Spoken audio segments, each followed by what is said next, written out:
So that's an interesting little choice there. Let's see. Yeah, Psalm of Asaph. Surely God is good to Israel, to those who are pure in heart. And even add a little exclamation point. Man. So let's see. Holman Christian Standard. And also notice the Psalm of Asaph, we don't even include that in the verse. We kind of make that in English. We put that as the kind of the heading almost. And then verse 1 starts with, God is indeed good to Israel, to the pure in heart. It's very literal as well, Holman Christian. But in Hebrew, let's look at this last one. God is truly good to Israel, to those who have pure hearts. And that's a nuance. That's a difference. Like the way that's worded is different from all the other ones. Those who have pure hearts. And the emphasis is on hearts and not those who have them. Anyways, so like putting God in the front, or also having Psalm of Asaph in English, we don't even have a Psalm of Asaph as part of verse 1. But you got to remember that when Hebrew Bible was written, and let's say this text was written, Psalm 73, this number didn't exist. This verse number didn't exist. So what you would see is the end of the previous psalm, and then you'd be like, oh, am I in the next psalm? Yeah, Psalm to Asaph. It's like, oh, okay, this is the next psalm. Cool.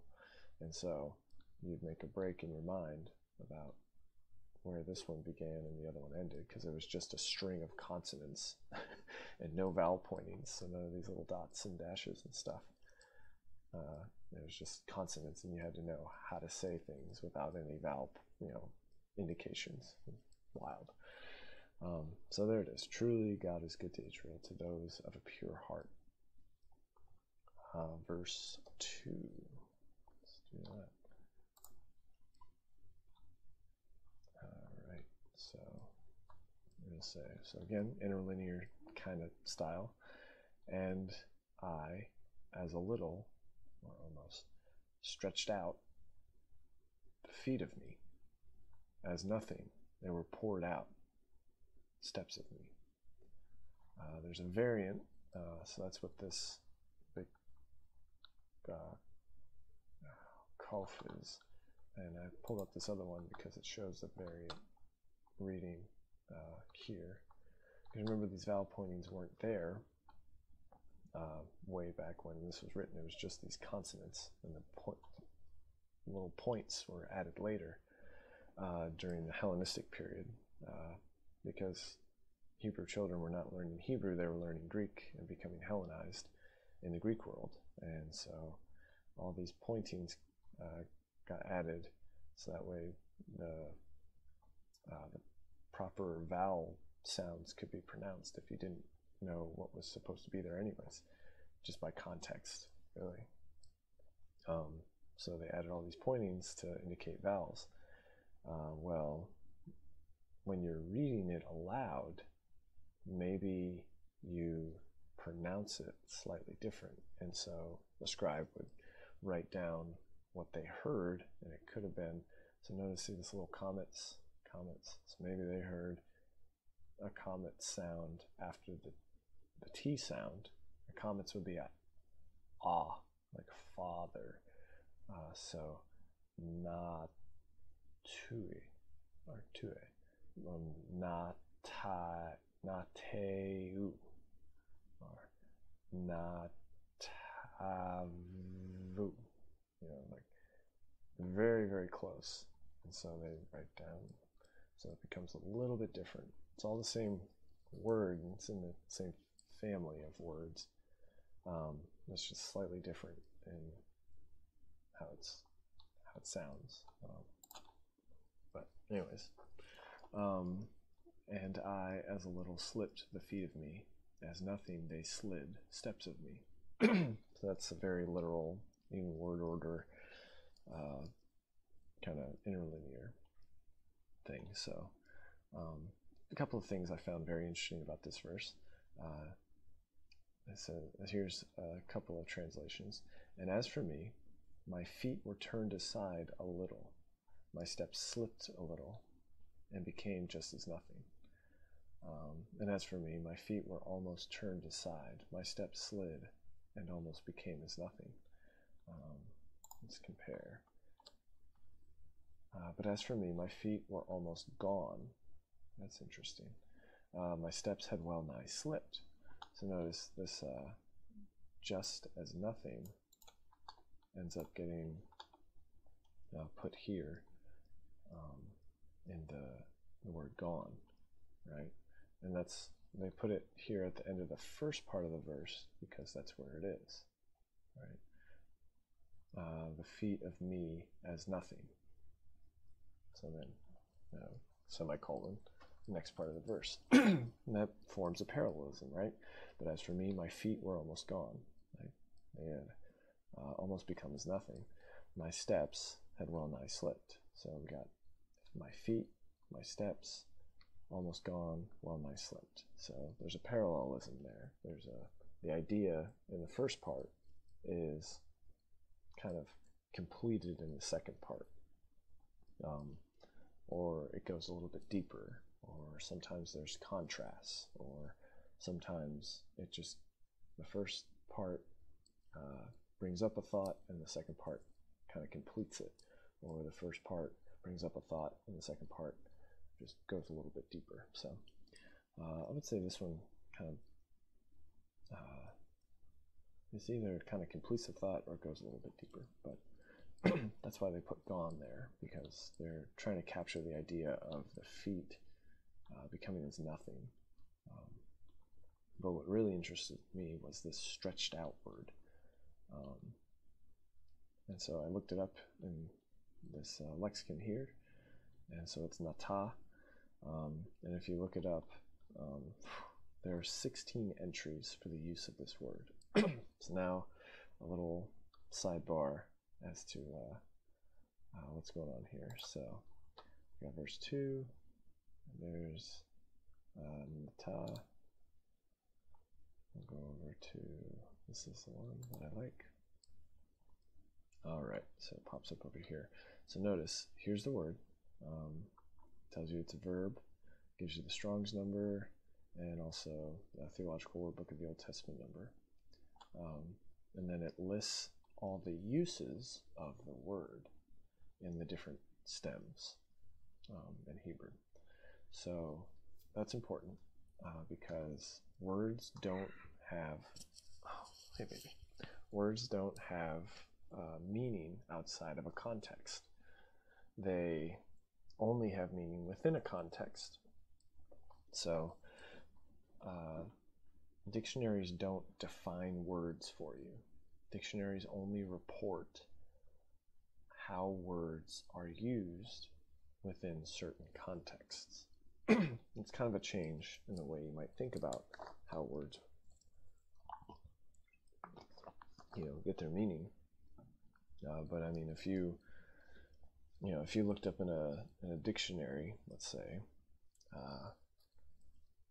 even let's say 20, 30 years, it'd just be 20 years ago, and you looked up the word viral, you would only be talking about a virus, right? But with the internet, times change, and so a new use of the word viral is when something becomes extremely popular and everybody sees it very quickly.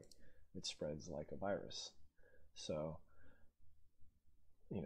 did the dictionary define that word in that way? No, it's just how people used it, and then a new dictionary comes out and says, hey, this is a new way in which this word is being used.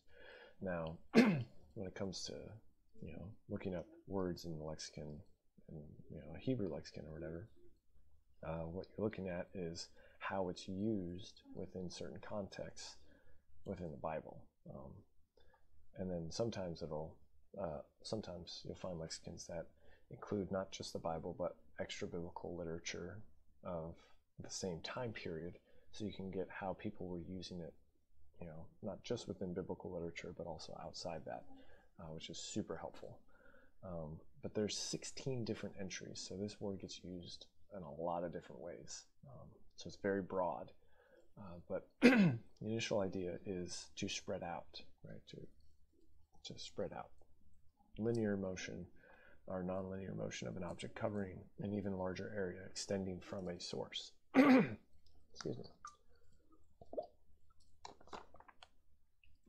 To spread out, to stretch out, be bent, like stooping position. Let's see, to turn aside, to swerve, pivoting motion, which results in facing or moving in a different direction or path. To plot, scheme, conspire. Interesting. To pitch a tent. That would be very relevant to, Israelites who used to live in tents. To pitch, to incline, to have an opinion or have a certain view, to win over to a certain opinion, to give, to extend, to turn, right? To be in a state of engagement or disengagement in a relationship as a figurative extension of turning off or on a path. Now we're kind of getting somewhere into how this word could be used in this verse within this context in Psalm 73.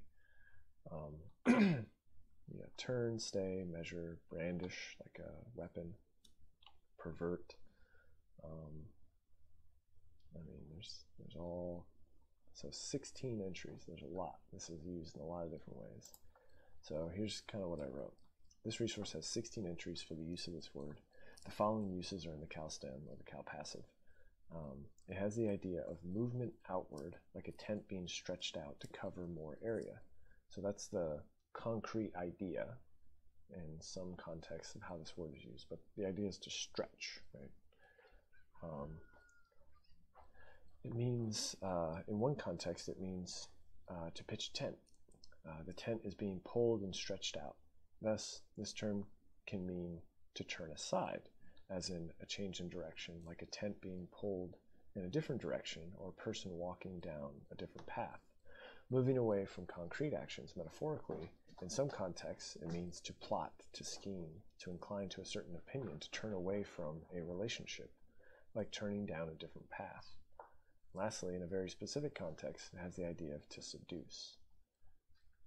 So keeping all of that in your mind, that's what this, as for me, my feet were turned aside a little, right?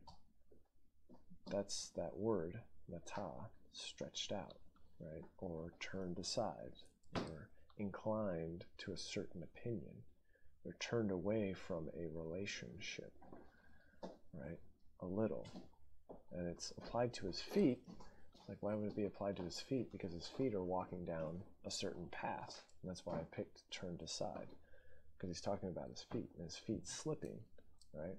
So if his feet are turned aside and his feet slip, then he's probably walking down a path with God, and he's turned aside a little. His opinions are starting to change, right? It's fascinating. So what's in parallel is this idea of being turned aside, but also of slipping. And so that's this one right here. It's this word. Also, I will brandish. Interesting. That was a very similar as another use of that previous word we just looked at. But again, here, slip, puah, to lose hold, formerly poured out. So that's why up here I had as nothing. They were poured out steps of me. Why would they put pour out? What does that mean? Formerly means to be poured out, not have a firm foot grip as a figurative extension of losing liquid out of a container, right? So you're carrying a container and your foot slips and you spill it. It's poured out. That's the idea, and that's the picture in the mind of the writer when they use this word. Now note, this may refer to sinning or thinking improperly. Is Asaph beginning to think improperly? Yeah, that's what he's describing. His feet are beginning to be turned aside a little. His steps are slipping a little. And it leads to nothing. So he's kind of giving you a little foreshadowing of where he's going towards the end of the psalm. But he's also using these interesting terms that are supposed to bring pictures to mind. And so you have these concrete pictures that have metaphorical meanings or ways of looking at it, and it kind of changes it. So, but as for me, my feet were almost gone, my steps had well nigh slipped. Truly God is good to Israel. But as for me, my feet had almost stumbled, my steps had nearly slipped. That's poetic. It just, the parallelism is very obvious there. But as for me, my feet almost slipped, my steps nearly went astray. Okay. Astray, they're probably including the became as nothing in the astray, that idea. Let's see. But as for me, my feet came close to stumbling, my steps had almost slipped. Holy Christian. But as for me, my feet almost slipped, my steps nearly went astray. But I had almost stopped believing. I had almost lost my faith. Very interpretive, right? Has nothing to do with being on a path, has nothing to do with feet. The feet aren't even mentioned. Very, very interpretive translation, which is why I wanted to show you, because it's like, whoa, some translations, it doesn't even, like, the idea is kind of there, but, let's say I was preaching this and I was talking about feet slipping, right? I would put it in terms of someone being on a path and them being turned aside, or their feet slipping on something. But, ultimately, I don't know if I would say almost stopped believing, but that would be the idea. That would be kind of the preaching point of this verse, right? I'd almost lost my faith. I'd almost turned aside to something else besides God. So it it's getting too far down the road of interpretation and application within the translation. So I would say that's a bit too interpretive for my likings, because doesn't reflect the text very much. Doesn't actually say what the text literally says, right? And then you have to do some interpreting as you're translating. It's just inevitable in order for it to make sense in a different language. But this is, for me, this is a bit too far. It doesn't reflect even close to the words that are in the Hebrew. So just thought I'd contrast that for you. And we are out of time. We made it to verse 2. Excellent. I hope that was encouraging. And it's a bit slow, but again, when you're reading scripture, you're supposed to stop, especially in the Psalms, any poetical book. You should stop and think about what you're reading and really slow down and chew on it, and reflect on it and think about it, especially the Psalms. That's what they're there for, especially this wisdom psalm. Oh man, God is my strength, my portion forever. Oh, it's so good. But yeah, just slow down, pay attention, observe what you can observe, and interpret it from there. Thanks for watching, and hope you have a good day.